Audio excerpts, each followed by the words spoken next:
حضرت ابو ذر غفاری رضی الله تعالی عنہ نبی علیہ الصلوۃ والسلام سره زوما نو نبی علیہ الصلوۃ والسلام ماته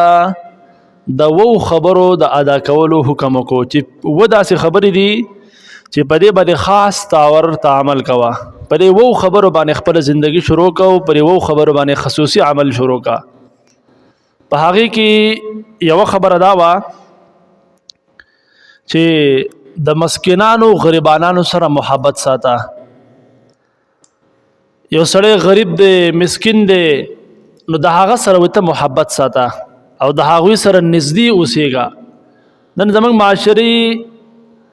او معاشره زموږ نن دومره بدل شوې ده چې یو سړی غریب دی د هغه نه زموږ کوشش دا چې زه د هغه نه لرې شمه د هغه سره زما تعلق زیات برقرار نشي خو رسول الله مبارک ابو ذر غفاری رضی الله تعالی عنہ ته وی چې تر غریبانانو مسکینانو سره تعلق خاصه د هغوی سره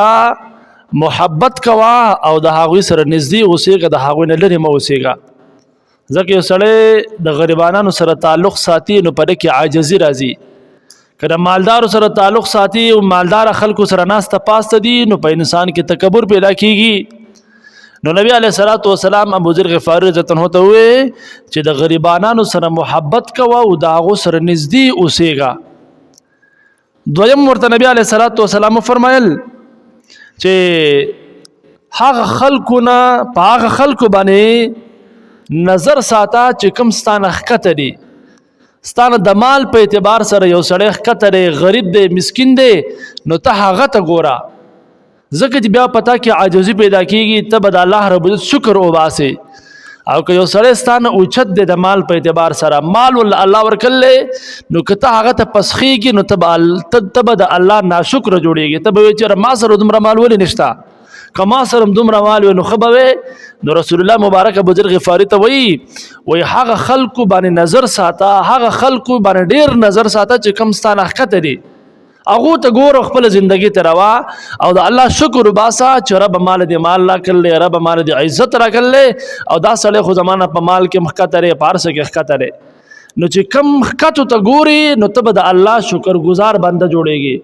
او که د ځان نه بره مالدارو خلکو ته هر څه اعتبار سره سانه بره وي چې ته هغه ته ګوري نو پتا کې به د الله ناشکري پیدا کېږي نو دویم ورته دا وی چې د ځان نه ښکته خلکو ته ګوره د ځان نه بره خلکو ته مه ګوره او دریم ورته نبی علیه الصلوۃ والسلام وی د خپلو نږدې رشته دارانو سره صلې رحمي پاله او رشته داري د پاللو کوشش کوه نن زموږ خاندارونه که وران دي نن که زموږ ګاونډتوب وران دی او نن که زموږ رشتې خرابې دي نو دا رشتو سره موږ د رشته دارو سره تعلق نه ساتو په وړه وړه خبره باندې زموږ د خلکو سره تعلق خرابېږي او رشتې پې ختمېږي نو رسول الله مبارک ابو ذر غفاري رضی الله عنه ته وایي د رشته دارانو سره ښه سلوک کوه او د هغوی رشتې د ساتلو خیال ساته